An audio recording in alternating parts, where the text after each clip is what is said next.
팔공교구 주간 예배에 오신 여러분들을 환영합니다. 무엇보다도 천국 잔치에 오신 여러분들을 환영합니다.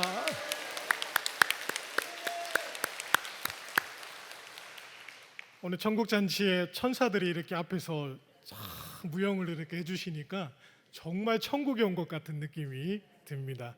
그리고 여러분들 찬양하실 때 또 이렇게 눈시울을 이렇게 만지시는 분들도 계셔가지고 저도 모르게 저쪽 자리에서 울컥울컥하는 그런 상황도 있었습니다. 먼저 우리 팔공교구 여러분, 우리가 은퇴 이후에 오라는 데도 없고 가고 싶어도 못 가고 눈치만 보다가 예배만 보고 집으로 가야 되는 그런 상황이었는데, 하나님께서 기회를 주셔서 우리가 더욱더 섬길 수 있도록 인도해 주신 하나님께 감사함을 드립니다. 무엇보다도 우리 담임 목사님 그 마음을 우리에게 허락해 주셔서 팔공교구 무엇보다 중요하다, 잘 섬겨야 된다, 그렇게 얘기해 주시고 또 여러분들의 또 섬길 수 있도록 뒤에서 이렇게 사랑해 주시고 또 기도해 주시고, 우리 장로님들 특별히 교구 이름을 정할 때에 팔공, 팔거, 함지, 금오, 옥골 중에 무엇보다도 팔공교구로 해야 된다, 다른 교구가 팔공에서는 안 된다, 그래서 저희가 팔공교구가 되었습니다. 우리 담임 목사님과 우리 장로님들께 감사 말씀드리겠습니다. 여러분, 우리가 오늘 팔공교구 주간 예배로 드릴 텐데요, 위에 조만한 글씨가 있습니다. 보이십니까? 큰 목소리로 한번 함께 읽겠습니다. 시작. 인생은 70부터. 아멘. 아멘.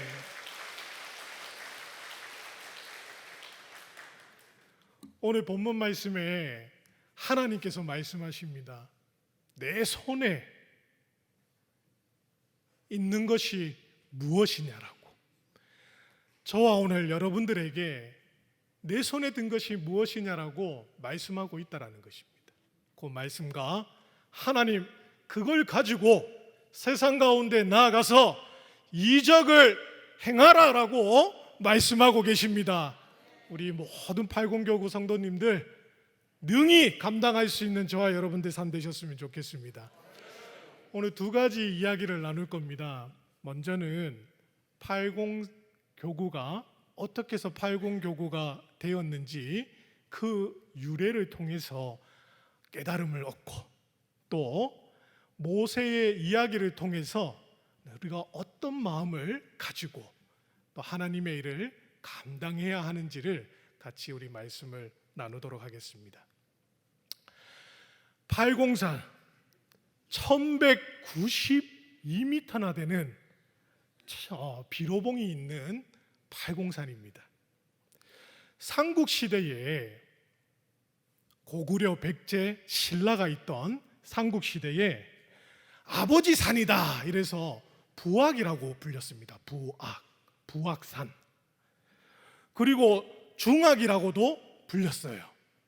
중심이 되는 산이다 해서 이 경남 경북권 중에 중심이 되는 5가지 산 중에서 중심이 된다 그래서 많은 사람들이 이 중악이라는 산에 오셔가지고 제사를 지냈다고 합니다. 그러던 어느 날 계속해서 꿩들이 많이 삽니다. 꿩이 많다고 꿩산이라고도 불렸답니다. 그리고 신라가 이제 통일을 하고 나서 고려 초까지 이름을 공산이다, 꿩산이라고 불렸는데 한자어로 바꾸면서 이제 꿩산이 아니라 공산이라고 불리우게 되었다랍니다. 그 이후에 이제 고려의 태조가 이제 왕건이 이제 자리를 잡음으로 인하여서 이름을 팔공산이라고 불리우게 되었습니다. 그 이후로 계속해서 지금까지 팔공산이라고 불리우고 있다라는 것입니다. 927년도에 음력 11월 달에 후백제의 건헌이라는 왕이 신라를 무너뜨리기 위해서 침범을 하게 됩니다. 많은 군사들을 몰고는 이제 신라를 무너뜨리기 위해서 막 오고 있었어요. 신라 입장에서는 이제 당황스럽지 않습니까? 후백제 건헌이 온답니다. 이제 걱정이 되는 겁니다. 전쟁을 치러야 되는데, 그래서 신라랑 백제만 후백제만 싸우게 되면 이제 걱정이 되니 어떻게 얘기를 했겠습니까?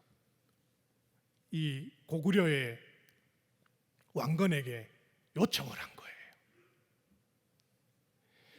우리 같이 한 마음이 되어가지고 같이 후백제를 같이 치자. 그래서 우리 같이 이기자. 그렇게 협약을 맺고 이제 전쟁을 치르려고 하는 그 중에 후백제 건헌이 속도전으로 훅 밀고 들어옵니다. 그래가지고 경주를 무너뜨리고 경주에 있던 경혜왕을 없애버려요. 그리고 나서 많은 사람들을 포로로 잡아다가, 그리고 보물을 전부 약탈해서 이제 후백제로 다시금 다 가는 상황이었어요. 왕건이 그 얘기를 듣고는 열이 받은 거예요. 이런, 우리가 가서 도와야 되는 상황인데 돕지를 못하고 벌써 이렇게 죽으면 어떡하나, 벌써 이렇게 약탈당하면 어떡하나, 벌써 포로가 되면 어떡하나. 그러면 우리가 팔공산에서 공산에서 우리가 매복하고 있다가 후백제가 건헌이 돌아가는 사이에 우리가 기습을 해서 후백제를 무너뜨려야겠다, 그렇게 생각을 했던 거예요.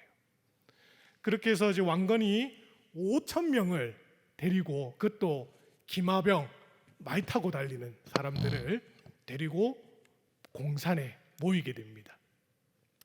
공산 동수라는 곳에 모이게 돼요. 동수가 어딘지 아십니까? 지묘동 그곳에 모이게 됩니다.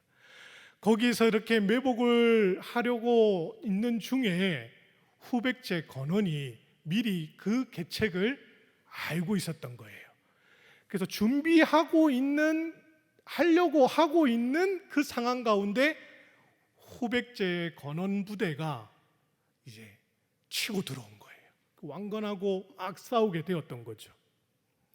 왕건의 5,000명과 후백제 사람들과 막 전쟁을 치르고 있는 중에 몇 명 남았겠습니까? 5,000명 중에 70명만 살아남았대요. 70명.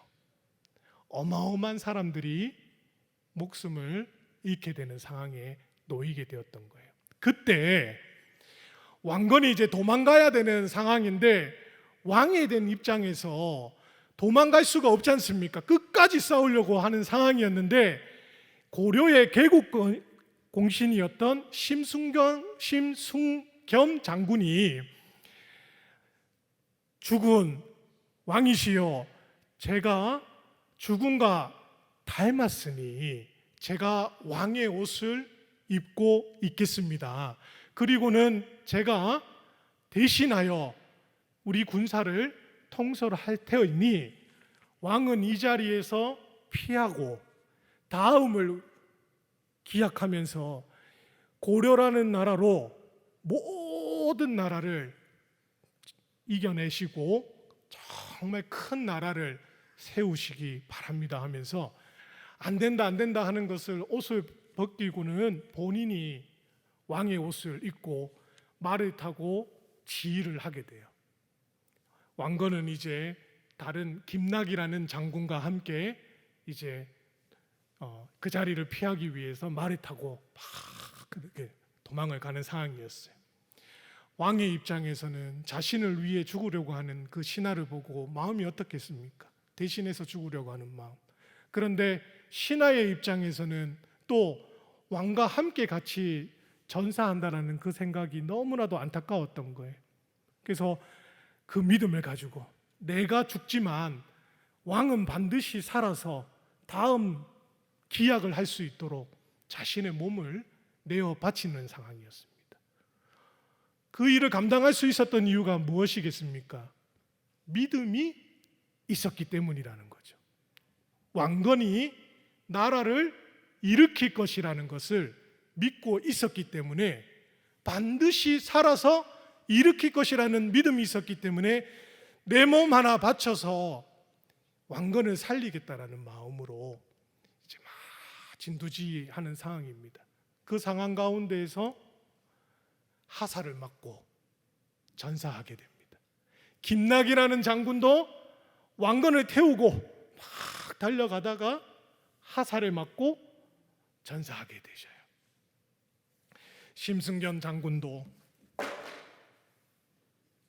죄송합니다, 김낙 장군도 김철, 전이갑, 전낙, 호원보, 손행이라는 이 8명의 신하가 목숨을 잃게 됐고, 수많은 사람들이 죽고 살아 돌아온 사람이 70명밖에 없는 상황이었다는 겁니다. 왕건이 어떻겠습니까? 본인은 살았지만 자신을 위해 목숨을 바친 이 8명의 사람, 또 그 중에서도 심승경 장군을 기억하면서 이제 모든 전쟁이 끝나게 되고 고려가 이제 승리를 하게 되는 상황이 생겼습니다. 그래서 이때 심승경 장군의 시신을 찾기 위해서 다시금 팔공산에 오게 됩니다. 그래서 시신을 찾았는데 안타깝게 그 시신에 머리가 없는 거예요. 대신 찾을 수 있었던 것은 다리에, 발목에 북두칠성의 점이 있었다고 합니다. 그래서 그 점을 보고는 심승경 장군이구나 라는 것을 알게 되었지만 머리가 없는 거예요. 그래서 왕건이 너무 가슴이 아파가지고 그 왕건이 어떻게 이제 처치를 하냐면 그 시신을 가져다가 머리에 금상을 입혀요. 금상, 금으로 머리를 만들어서 그 시신을 어디에다가 이제 모시냐면 본인이 춘천에 있는, 자신이 죽고 난 뒤에 머물려고 했던, 자신이 묻히려고 했던 그 묘에다가 자기를 대신해서 심승경 장군을 묻게 하고는 본인이 직접 제사를 다 치르고 거기에 지묘동에다가 이제 절을 하나 짓게 됐고, 그리고 곡성이라는 전라도에 심승경이 자랐던 그곳에, 태어나고 자랐던 곳에다가도 사원을 지어주고 그렇게 기렸다고 합니다. 심승경 장군의 그 믿음, 또 왕건이 심승경 장군을 믿었던 그 믿음으로 인하여서 목숨을 내어놓을 수 있었던 그 신뢰와 의지하는 마음이 있었던 것을 우리가 보게 된다는 것입니다. 그 모습을 통해서 우리가 깨닫는 것이 있습니다. 하나님은 우리를 사랑하여 주셔서 아들 독생자를 우리에게 보내주셔서 그를 믿게 하여 주셨고 영원한 죽음 가운데에서 건지신 그 은혜 가운데 우리가 살아가고 있는데,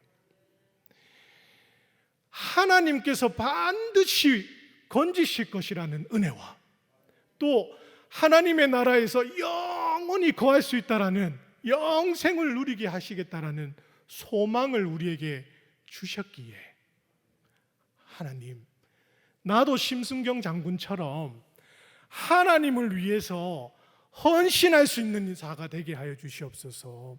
충성을 다할 수 있는 사람이 되게 하여 주시옵소서. 그 믿음을 잃지 않게 하여 주시옵소서. 그 마음을 우리가 가져야 된다는 것입니다. 특별히 우리 팔공교구, 우리 모든 성도님들, 팔공교구라는 그 이름에 자부심을 가지시기를 소망합니다. 왕을 위해 희생하였던 그 신화를 기려서 팔공산이라고 불려졌던 것처럼 우리는 하나님을 위해 희생하겠습니다 라는 마음으로, 고백하는 마음으로 팔공교구로 불려야 되지 않겠습니까? 그런 믿음으로 섬기는 저와 여러분들의 삶 되셨으면 좋겠습니다. 두 번째 이야기입니다.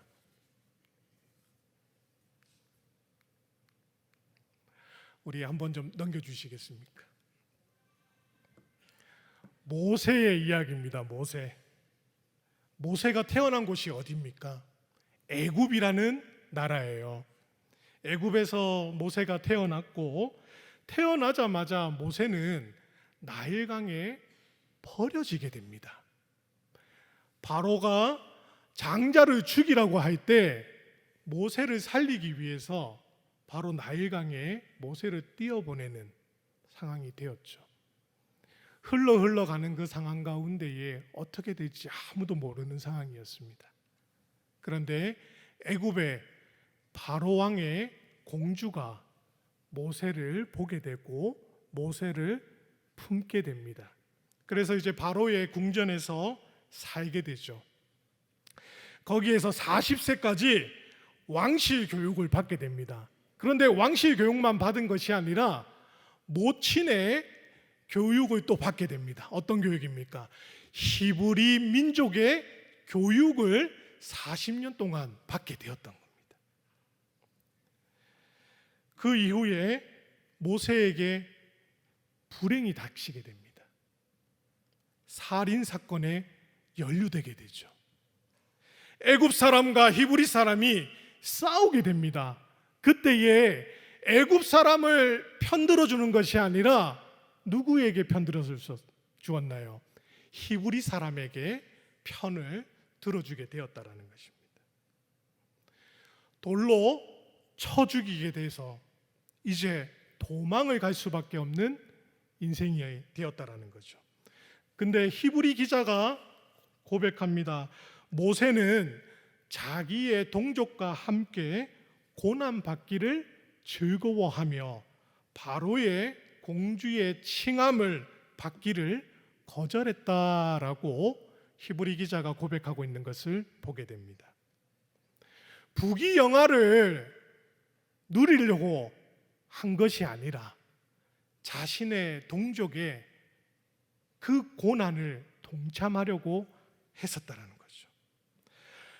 히브리의 그 교육을, 민족의 교육을 받음으로 인해서 하나님의 백성과 함께 해야 된다라는 것을 그는 깨닫게 되었다라는 것입니다. 자기 동족들과 함께 해야 된다라는 믿음을 소유할 수가 있었던 겁니다. 여러분, 우리가 신앙생활을 하더라도 야, 어디 좋은 데 없나? 세상에 뭐 더 좋은 것은 없나? 세상에 좋은 것만 찾아다니는 그런 모습으로 우리가 혹시는 살아가고 있지는 않은지요. 하나님의 백성으로 고난받고 사는 것이 너무나 귀한 일이라는 겁니다. 왜? 하나님의 일에 동참하고 하나님의 일에 함께하는 삶이기 때문인 것입니다. 모세가 이제 도망가다가 광야에서 40년이라는 시간 동안 미디아 광야에서 40년 동안 장인 이드로의 양을 치게 됩니다. 애굽의 왕이 될 수도 있는 그 모세가 도망자 신세가 되어서 광야에서 양을 칠 수밖에 없는, 평범한 삶으로 변해버릴 수밖에 없는 그런 인생을 살고 있었지만 하나님은 그냥 내버려 두지 않으셨다라는 것을 우린 너무나도 잘 알지 않습니까? 그 40년 시간 동안 이스라엘의 지도자로서 양을 치면서 훈련받는 가정을 하나님께서 겪게 하셨다라는 것이죠. 그래서 이제 자기의 동족들이 어려워한다라는 내용들을 이제 듣게 되는데, 먼저는 하나님이 보시고 모세를 떨기나무로 부르십니다. 너는 동족이 어려움을 당하고 있는 것을 보라. 내 동족들이 울부짖고 있다. 애굽의 압제가 너무나 힘들어서 나에게 강구하고 있으니 너는 이제 애굽으로 가라. 바로 앞에 가서 말해라. 그래서 애굽에 있는 히브리 민족들 모두 데려다가 내가 말하는 가나안 땅으로 이끌고 가라 라고 하나님께서 명하셨다라는 것입니다. 자기 혼자 가는 것도 힘든데, 자기 가족들만 데리고 가는 것도 힘든데 200만 명을 데리고 가야 되는 그런 상황입니다. 오늘 만약에 여러분들에게 누구야, 대구에 있는 200만 사람을 다 데리고 저 부산으로 가라 하면 여러분, 예, 알겠습니다. 자, 나를 따르라. 감당하실 수 있겠습니까? 아마도 쉽지 않은 일입니다. 모세도 마찬가지죠. 나는 할 수 없습니다. 나는 입이 우둔한 자입니다. 못합니다. 그렇게 얘기할 때 하나님께서는 내 손에 든 것이 무엇이냐라고 물으셨다라는 거예요. 내 손에 든 것이 무엇이냐. 모세, 너를 모세가 아닌 하나님의 자녀로, 하나님의 도구로 쓰겠다라는 얘기십니다. 너의 손에 있는 그 지팡이를 이제 하나님의, 양을 치던 지팡이를 하나님의 지팡이로 사용케 하겠다라고 말씀하고 있다라는 것입니다. 우리에게도 동일한 겁니다. 주님, 내가 조건이 다 없어서 못합니다. 내가 나이가 많아서 못합니다. 내가 신앙이 부족해서 못합니다. 하나님은 못합니다를 원하시는 것이 아닙니다. 순종을 원하고 계신다라는 것입니다. 하나님께서는 분명히 우리에게 말씀하십니다. 내 손에 든 것이 무엇이냐. 여러분들이 가지고 있는 그 신앙, 여러분들이 가지고 있는 그 믿음, 여러분들이 가지고 있는 그 달란트, 여러분들이 가지고 있는 그 지식, 모든 것을 하나님께서 도구 삼아 주시겠다라고 우리에게도 동일하게 내 손에 든 것이 무엇이냐라고 말씀하고 있다라는 것입니다. 그래서 모세는 자신이 들고 있던 그 지팡이, 양을 돌볼 때 사용하는 그 지팡이, 정말 자기를 지키기 위해서 호신용으로 사용했던 그 지팡이, 양떼를 지키는 데 사용했던 그런 보호용으로 사용됐던 그 지팡이, 가시덤불을 제끼고 양들을 인도했던 인도용으로 사용됐던 그 지팡이, 하나님은 그것을 들고 가라라고 명령하고 계신다라는 겁니다. 그것을 들고 가서 히브리 민족들을 이끌고 가나안 땅으로 이끌고 가라라고 말씀하고 있다라는 것입니다. 우리가 읽지는 않았는데 20절 말씀에 뭐라고 하시냐면, 모세가 그의 아내와 아들들을 나귀에 태우고 애굽으로 돌아가는데 모세가 하나님의 지팡이를 손에 잡았더라라고 말씀하고 있다라는 것입니다. 하나님의 지팡이, 모세의 지팡이가 이제 모세의 지팡이가 아니라는 것입니다. 누구의 지팡이라고요? 하나님의 지팡이라는 겁니다. 양을 치던 그 지팡이가 이제 하나님의 지팡이가 되었다라는 것입니다. 하나님의 일을 할 때, 하나님께서 부르셔서 하나님께 순종할 때 내가 가진 모든 것이 하나님의 도구가 되어진다라는 것입니다. 내 스스로도 하나님의 도구가 되어진다라는 것입니다. 그 믿음을 우리가 소유해야 되지 않겠습니까? 믿음으로 살아갈 때 내 자신뿐만이 아니라 내게 준 재능, 내가 가지고 있는 도구들 하나님께서 능력 있게 만드실 것입니다. 그 지팡이로 무슨 일을 감당합니까? 나일강을 피로 물들이게 합니다. 개구리가 올라오도록 합니다. 또 티끌을 가지고 그것을 이로 바꾸는, 그리고 하늘에다가 지시하였더니 우박이 내리고 불이 내리는 역사가 일어나고, 땅 위에 했더니 메뚜기가 동쪽에서 날아오게 하시고, 무리바에서 반석을 쳤더니 물이 나오는 기적을, 이적을 행하게 하셨다라는 겁니다. 누가?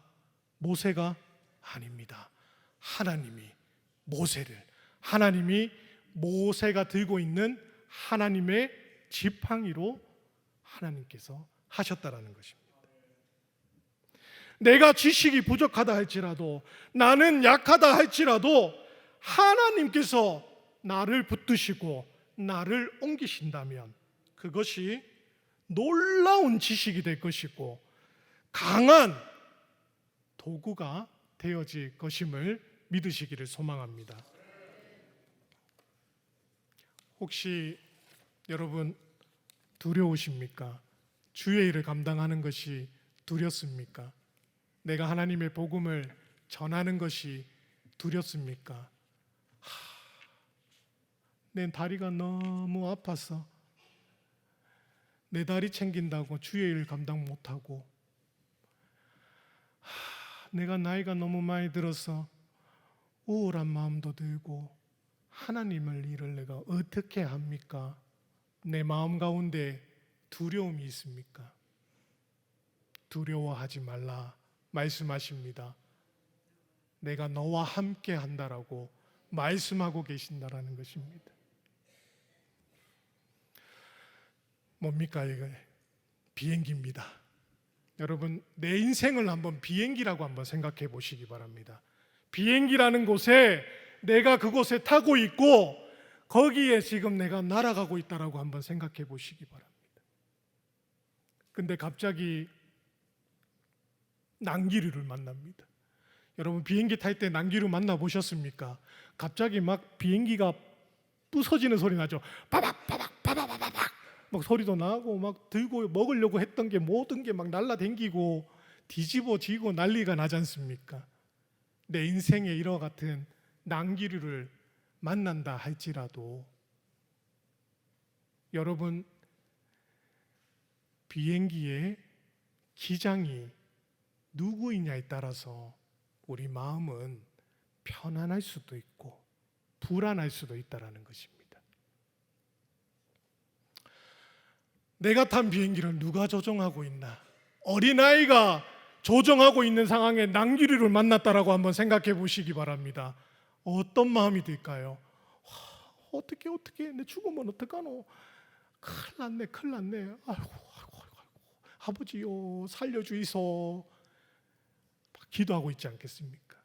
그런데 정말 베테랑인 조종사가 운전하고 있다면, 그래, 비록 지금 난기류 있지만 이 난기류는 금방 사라질 거야, 그런 마음이 들지 않겠습니까? 그래도 불안한 마음이 들 겁니다. 왜? 사람이기 때문에. 실수할 수 있는 사람이기 때문에. 그러나 중앙에 있는 사진 한번 보시기 바랍니다. 누가 조종하고 계십니까? 예수님이 우리를 조종하고 계십니다. 예수님이 우리의 삶을 조종하고 있다라는 것입니다. 난기류를 만난다 할지라도 두려워할 필요가 없다라는 것입니다. 누가 주인이시기에? 예수님이 주인이시기에. 그러면 나는 이제 심순경 장군처럼 주님을 믿겠습니다. 나는 희망을 가집니다. 하나님의 사랑을 전합니다. 이제 하나님, 비록 부족하고 연약한 자이지만 하나님께서 나를 택하여 주셔서 주님 명하시는 곳에 하나님의 도구가 되겠습니다. 그 믿음으로 우리가 살아가야 되지 않겠습니까? 예수님이 우리 삶의 기장되어 주십니다. 내가 비록 연약하고 내가 비록 아프고 내가 비록 실수가 많은 자라 할지라도 하나님이, 예수님이 나의 기장 되어 주시고 나의 구주가 되어 주시고 주인 되어 주시기에 나를 도구 삼아 주시고 내가 가진 무엇이든지 하나님 그것을 도구 삼아 주시기에 내가 나아가는 길에 하나님의 지팡이를 들고 갔다라는 모세의 그 말 가운데에 내 이병수가, 우리 발공교구 모든 분들이, 우리 대구 7곳교회 모든 성도들이 나아가는 그 길에 하나님의 지팡이를 들고 나아가노라. 하나님께서 이적을 행하신다, 그 믿음으로 살아가는 저와 여러분들의 삶 되시기를 소망합니다.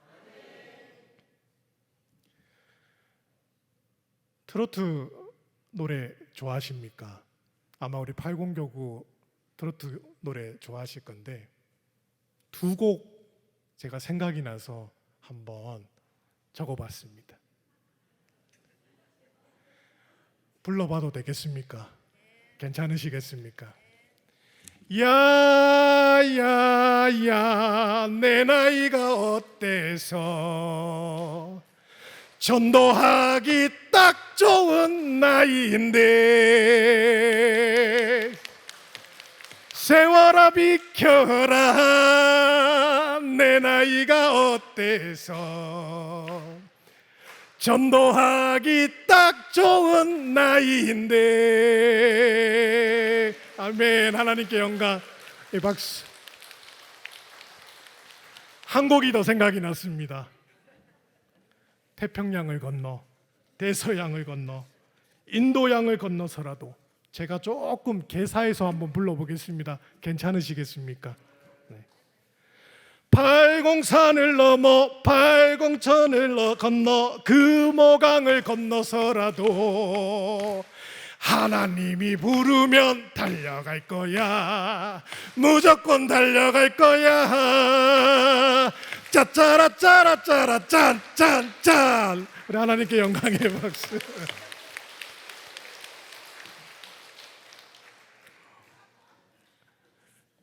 여러분, 하나님은 여러분들을 도구 삼으실 것입니다. 여러분들이 가진 무엇이든지 하나님께서 도구 삼아 주실 것입니다. 내가 가는 무슨 길에, 내가 머무는 모든 상황 가운데 하나님의 지팡이를 드시기 바랍니다. 그리고 하나님께서 이루심을, 하나님께서 기적을 베푸심을 이행하시고 준행하시며 이루어 가시는 저와 여러분들 삶 되시기를 주의 이름으로 축원드립니다. 소망합니다. 감사합니다.